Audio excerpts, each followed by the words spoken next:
Bonjour. Alors aujourd'hui on se retrouve encore une fois pour parler des adultes à haut potentiel.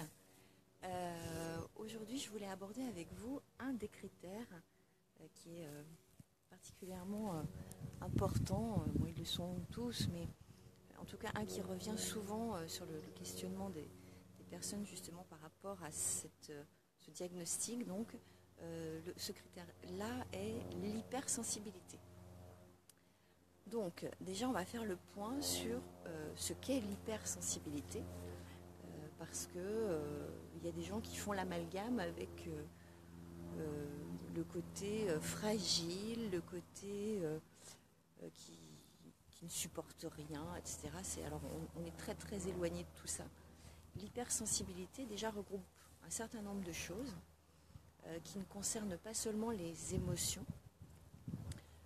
Quand on parle d'hypersensibilité, on parle aussi donc de sens, tous les sens. Dans ce cas précis d'ailleurs, on va parler d'hyperexcitabilité.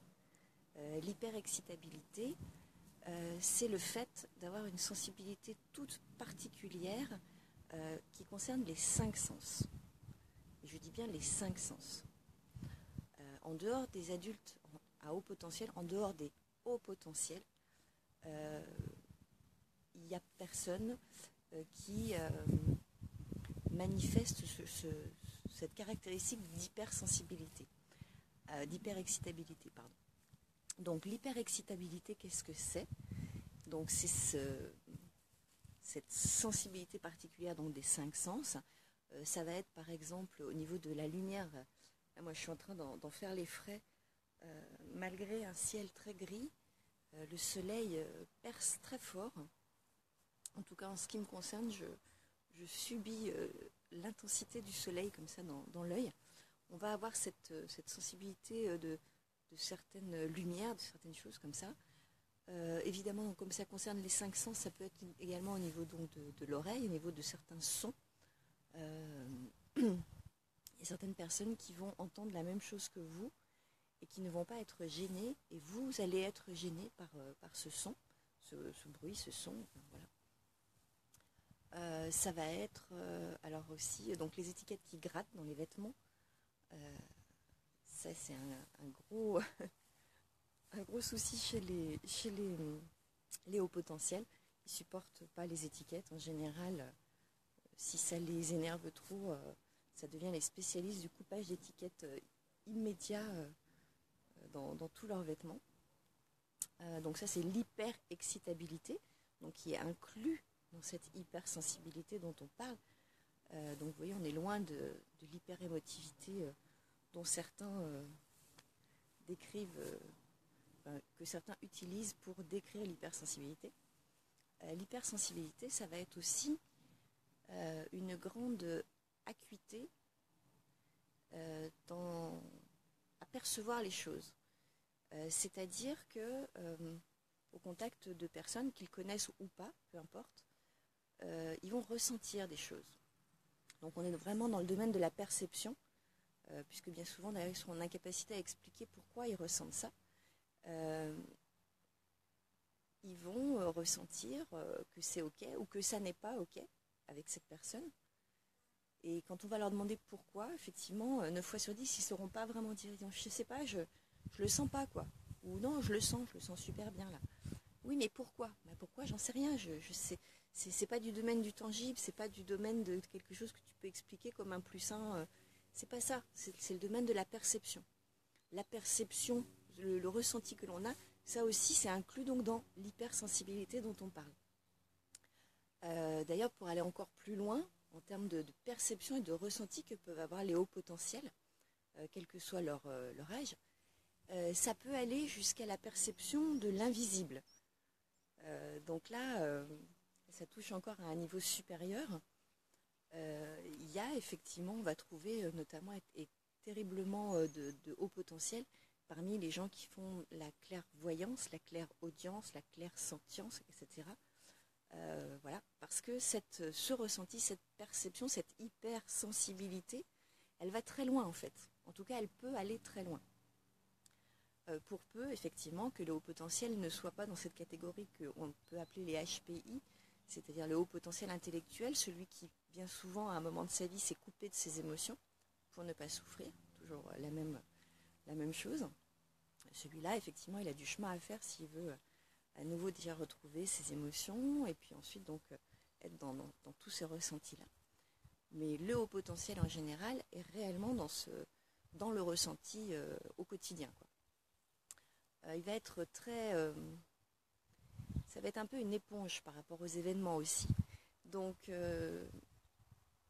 pour peu que son hypersensibilité soit haute, ça peut faire des gens qui se coupent de plus en plus du monde, du système, entre guillemets, qui veulent plus écouter les infos, la radio, la télé, qui s'éloignent du monde tel qu'il est, tel qu'il nous est proposé, parce que tout ça ne leur convient pas, tout ça représente beaucoup de violence, beaucoup de choses qu'ils rejettent, parce qu'ils ne les comprennent pas. Et on en revient toujours à la même chose, le haut potentiel a besoin de donner du sens à la vie, du sens à chaque chose. Un truc qui n'a pas de sens, c'est pas la peine de lui en parler. Si ça n'a pas de sens, déjà il y a peu de chances pour que ça l'intéresse. Donc s'il ne peut pas donner du sens à quelque chose, il va s'en éloigner, tout simplement. Et c'est valable pour à peu près tout.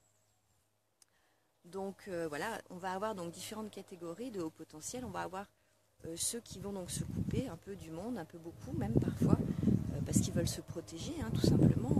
Ils ne sont pas dans la catégorie HPI, ils sont dans la catégorie HPE, c'est-à-dire le haut potentiel émotionnel. Donc pour se couper des émotions, ils ne savent pas trop comment faire. Par contre, ils ont trouvé le moyen de se couper de ce qui provoque certains types d'émotions, et donc ils utilisent les moyens qu'ils ont en eux, qu'ils ont avec eux. Voilà. Donc on peut retrouver aussi des hauts potentiels, ça j'en ai parlé dans une précédente vidéo, dans les recherches de l'extrême, c'est-à-dire qu'on peut les retrouver dans ils peuvent aller à la recherche de certaines, comment je pourrais dire ça, certains échappatoires. Voilà, parce que quand la vie est dure, quand la vie ne ressemble pas à ce qu'on en attendait, parfois on cherche à y échapper. Et y en a qui cherchent à y échapper par le sport, notamment le sport extrême. Donc ça, c'est un moyen extrême de sortir du quotidien, de sortir la tête de tout ça. Mais il y a d'autres moyens extrêmes de sortir de la vie et de ce système-là. Il va y avoir les addictions, notamment. Donc on va retrouver certains hauts potentiels qui plongent dans l'alcool, qui plongent dans certaines drogues. Voilà, parce que c'est toujours pareil. Ce ne sont pas des fous, ce sont des gens qui, à force de chercher à donner du sens et à ne pas forcément y arriver, ou pas avoir les bons interlocuteurs aussi pour être entendus, compris, accompagnés, ça semble facile d'aller puiser dans quelque chose comme ça qui est à disposition pour échapper à ce monde-là, à ce système-là. Alors évidemment que ce ne sont pas des solutions, mais ça fait partie des solutions provisoires, dans le meilleur des cas, que certains hauts potentiels vont aller chercher pour justement échapper, encore une fois, à ce que le monde peut leur faire ressentir. Hein. Donc on en revient toujours à ce dont on parle aujourd'hui, c'est-à-dire leur hypersensibilité, qui est extrêmement importante. Et donc voilà, ça peut les conduire à certains excès, on va dire. Voilà. D'où l'intérêt, effectivement, d'être diagnostiqué. Mais le diagnostic, ça ne suffit pas si c'est juste pour prendre le papier et l'encadrer. On s'en fout d'être haut potentiel si on nous laisse dans la mare au canard tout seul, à patauger, à ne pas savoir quoi faire de ça, quoi. Être un haut potentiel, ça devient intéressant de le savoir si après on en fait quelque chose. Si après on a des personnes autour de nous pour nous accompagner à grandir, à croître, à se sentir à nouveau peut-être bien heureux dans ce monde-là, qui ne sera jamais à l'image de ce qu'on veut. Ça par contre, véritablement, le haut potentiel doit faire le deuil de ce monde idéal auquel il aspire. Et moi, je suis la première à comprendre ces aspirations-là. Ce monde ne ressemble en rien à ce que j'aurais voulu qu'il soit. Mais ce qui peut sauver aussi un haut potentiel, justement, toujours en lien avec cette hypersensibilité, ça va être aussi les relations. Ça va être alors moi, je me vois pas du tout. J'espère que vous, vous me voyez un peu, mais moi, je me vois plus.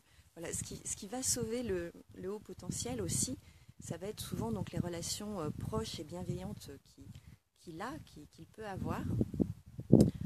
Et puis les accompagnants professionnels, hein, bien entendu, s'ils le souhaitent, et uniquement s'ils le souhaitent, sinon ça n'apportera absolument rien.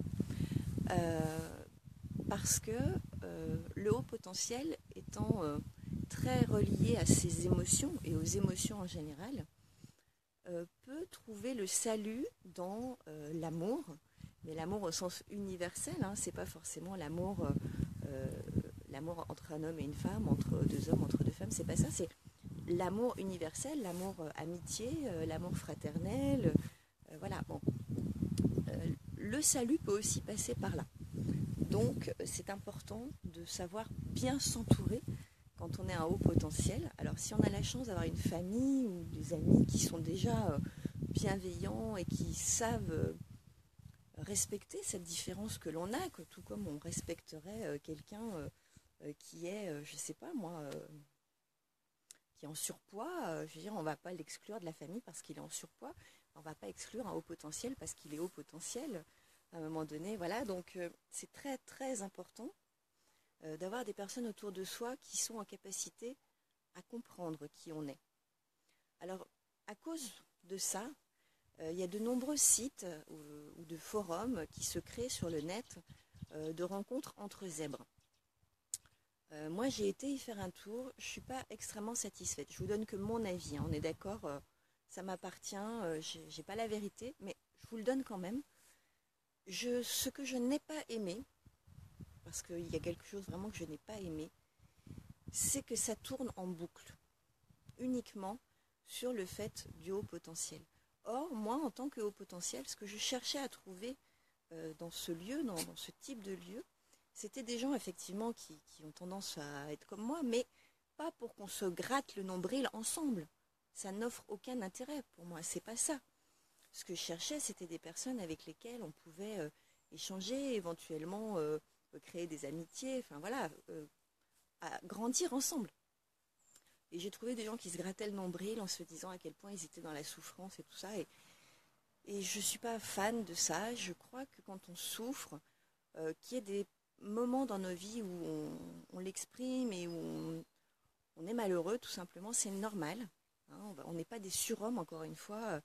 Et moi, je ne suis pas le coach avec le dentifrice ultra bright qui va vous dire que tout va super bien et que tout se règle en 3 minutes chrono. Ça n'est pas vrai. D'accord ? On oublie les fantasmes qui ne sont pas la réalité. Par contre, on essaie de ne pas rester dans ce truc-là qui fait du mal, quoi. Ça sert à rien, ça sert juste à faire mal, quoi. Et sur ce type de site, c'est un petit peu ça que j'ai trouvé. Donc, je n'ai pas été plus loin à cause de ça. Hello Valérie, Maurice. Ouais, je fais du live avant la pluie, en fait. Parce que j'ai regardé dans mes armoires, je n'ai pas de ciré jaune. Et en bon adulte à haut potentiel, il est hors de question que je fasse un live sous la pluie sans ciré jaune. Donc soit j'investis, soit j'attends qu'il ne pleuve plus. Voilà. Euh, et donc, oui, donc on parle d'hypersensibilité aujourd'hui, hein. On a déjà parlé de l'hyperexcitabilité, hein, qui englobait, pour ceux qui avaient suivi mes précédentes vidéos, cette sensibilité extrêmement aiguisée sur les 5 sens, hein, donc au niveau des sons, au niveau du toucher, au niveau même des papilles, hein, au niveau de la vision. Bon. Voilà. On a développé aussi par rapport aux émotions que le HP peut ressentir par rapport au monde qui l'entoure. Bon, on a pas mal avancé. Et là où je voulais en venir aussi, c'est sur, bon ça on en parle toujours, mais on est obligé d'en parler, c'est lié à cette hypersensibilité. Le petit hamster qui tourne dans la tête, le fait que le adulte à haut potentiel, le haut potentiel en général, hein, ça arrive dès qu'il est enfant, de toute façon ça commence, et énormément de pensées qui tournent en boucle comme ça dans sa tête. Alors c'est pas forcément de la rumination sur une pensée, hein, qu'on soit bien d'accord. Ça lui arrive aussi, Mais c'est pas ça, c'est vraiment... il va penser tout le temps, quoi. Et très souvent, on le retrouve d'ailleurs dans la plupart des livres qui parlent des hauts potentiels, il y a toujours la question qui se pose, c'est mais où se trouve le bouton stop? C'est vrai. Où se trouve-t-il? Moi, j'aimerais bien le savoir aussi parfois. Alors, pourquoi? Parce que c'est extrêmement fatigant de penser tout le temps. Et on aimerait pouvoir avoir des moments de repos, de détente. Alors, il y a des tas de choses qu'on peut faire pour couper ce bouton. Après, chacun il trouve un moyen. Moi, pour tout vous dire, j'ai trouvé des trucs. Je joue sur ma tablette à des jeux de cartes. C'est des réussites. Voilà, c'est des réussites. Je suis pas passionnée par la réussite. C'est pas ça du tout. Encore que. Mais c'est vraiment que quand je fais ça, mon cerveau n'est connecté qu'à ça. Et donc, c'est un poids qui s'en va. C'est un peu de légèreté dans la tête qui arrive et ça fait du bien. Un vrai coureur de fond, mon hamster, un athlète de haut niveau, mais il est sympa, on est amis maintenant. Ah oui, il est chiant quand on médite. Ah, tu m'étonnes. Oui, alors moi honnêtement, je vais te dire Valérie, moi, la seule façon que j'ai trouvé de méditer, c'est de le faire avec les CD de méditation guidée. Parce que tant que j'ai la voix, c'est un monsieur qui parle, moi je suis monsieur BCD, tant que j'ai la voix de ce monsieur qui parle tout le long de la méditation guidée, donc, j'arrive plus ou moins à déconnecter. Mais si je tente, et je l'ai déjà fait plusieurs fois, une méditation toute seule, avec juste de la musique sympa, de l'encens, tout ça, et que je ne suis pas guidée, en fait, honnêtement, j'arrive pas. J'arrive pas. Il y a un moment où ça, à nouveau, paf, je repars dans un truc. Il n'y a, y a pas moyen. Bon. Donc, mais c'est pas grave, parce qu'en réalité, on s'en fout, on n'est pas dans la performance à ce moment-là. On cherche à appuyer sur le bouton stop. Donc, quel que soit le moyen d'y parvenir, il est bon. Si c'est avec une méditation guidée, c'est ok. Si on y arrive avec la méditation sans la guidance qui accompagne, c'est parfait. Si on y arrive en jouant au sudoku, c'est parfait. Si on y arrive, je sais pas, en faisant il y a tellement de possibilités, mais en tout cas, il faut vraiment trouver quelque chose, effectivement, pour stopper de temps en temps, parce que c'est extrêmement fatigant. Alors, on parle de fatigue, justement, j'y viens aussi, c'est que cette hypersensibilité, donc, qui fait que le haut potentiel est constamment relié à ses émotions, comme ça, il prend un petit peu tout comme une éponge au fur et à mesure du temps, et d'autant plus quand il travaille dans le développement personnel, il arrive à se déconnecter de plus en plus de certaines choses, et notamment de certaines émotions qui seraient trop fortes ou trop violentes. Mais il n'empêche que ça va faire un individu qui ressent parfois une très forte fatigue, soudaine. Il va y avoir un moment dans la journée, dans la soirée, où il va être très fatigué d'un seul coup. C'est ce qui explique aussi pourquoi ce sont des gens qui, malgré le fait qu'ils aiment énormément les autres individus, vont avoir un grand besoin d'avoir un moment pour eux, à eux, dans le silence, dans le calme, dans la solitude. Ils en ont besoin et c'est vital. Pour le HP, c'est vital. Moi, j'ai tendance à penser que c'est vital pour tout le monde, mais ils en ont vraiment besoin parce que, justement, à force d'avoir la tête qui tourne comme ça en permanence, c'est une question de survie que de pouvoir se retrouver à un moment dans le calme, dans la paix, et ne pas avoir à répondre aux sollicitations ou même simplement à répondre au fait qu'il y a du monde autour de soi. Parce qu'il ne faut pas oublier que, étant donné que l'adulte à haut potentiel a une pensée arborescente, il a également, en termes de champ visuel, une vision globale de la vie et de ce qui l'entoure. Donc, au moment où je vous parle, je vois également ce qui se passe au fond, je regarde les nuages, je sais ce qui... Comment vous dire ? Si on veut enlever un élément de tout ce que j'ai dans mon champ de vision, il va falloir que je le fasse de façon manuelle. Parce que je suis faite comme ça, je suis programmée comme ça, que je ne peux pas enlever tout ce que je suis en train de voir et de visualiser actuellement. Mon cerveau fonctionne comme ça. Le cerveau des HP fonctionne comme ça. Le cerveau des non-HP n'ont pas besoin d'enlever un élément de façon manuelle. Ça se fait de façon automatique. C'est plus simple. Et en même temps, ils n'ont pas cette vision globale que l'on peut avoir. Donc, il y a des avantages, il y a des inconvénients. À nous de faire avec. Oui, non mais le silence est capital, vraiment. Je pense qu'on a un grand besoin de ça. Donc pour revenir à ce qu'on disait donc sur l'hypersensibilité, et en plus c'est important pour moi d'en parler aujourd'hui, parce que j'ai eu un message sur ma page d'une personne absolument charmante qui s'interrogeait à savoir si elle était plutôt hypersensible ou plutôt HP. Et donc c'est aussi le moyen pour moi de lui dire que hypersensible, c'est HP à approfondir, bien entendu. Hein. Je ne suis pas devin, je ne la connais pas personnellement. J'ai un échange de 2 messages avec elle. Mais si son hypersensibilité est grande, et par rapport à notre échange, il y a de fortes probabilités pour que ce soit un adulte à haut potentiel. Voilà.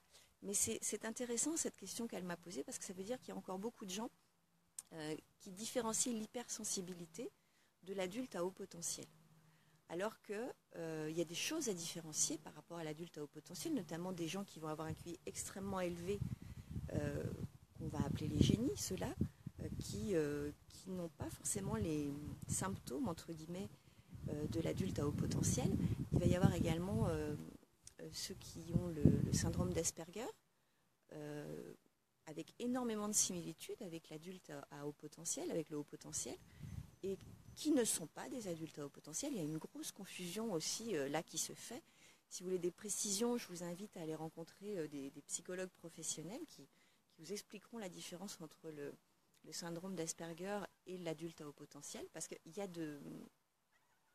voilà, il y a des points communs, en tout cas un certain nombre de points communs suffisamment importants pour qu'il puisse y avoir confusion. Donc c'est à vérifier avec des professionnels, bien entendu. Voilà. Par rapport à l'hypersensibilité, je ne crois pas avoir fait le tour, mais c'est normal parce qu'on ne peut pas le faire sur une seule vidéo. En tout cas, ce que j'ai envie de dire au haut potentiel avant de clore cette vidéo. Oui, Naïf, viens là, regarde. Viens, mon chéri. Viens montrer comme tu es beau, mon chéri.